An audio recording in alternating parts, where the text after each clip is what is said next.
Alam niyo ba mga kapuso na may koleksyon din ng National Library ng e-books at augmented reality books? Alamin yan sa report ni Denise Abante. Sa panahong tila one click away na lang sa smartphones at laptops ang sagot sa inyong mga katanungan, may gumagamit pa kaya ng mga silid-aklatan? Sagot ng National Library, oo.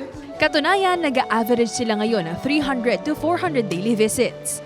Ang mga ginagamit natin na mga resources dito ay verified. Unang-una, alam natin kung sinong gumawa sa tulong natin mga librarians. Unlike sa internet, kung sino yung nakikita mo, pinupost mo kaagad na hindi na-verify yung mga information. At para hindi mapag-iwanan ng teknolohiya, gumagamit na rin ng mga tablet para malocate ang hinahanap na libro. Libre lang ang paggamit ng National Library. Kailangan lang munang mag-register o kumuha ng Plastic National Library ID na may bayad na 100 pesos. Nagpo-provide po siya ng quiet place ng internet which is relatively fast. May e-books din sila na available on-site pati online. Meron ding mga augmented reality o AR books na pag ginamitan ng app, ang librong binabasa will come to life.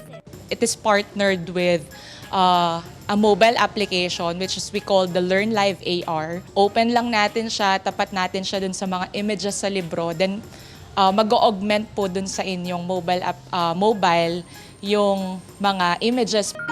Denise Abante, Balitang Southern, Tagalog.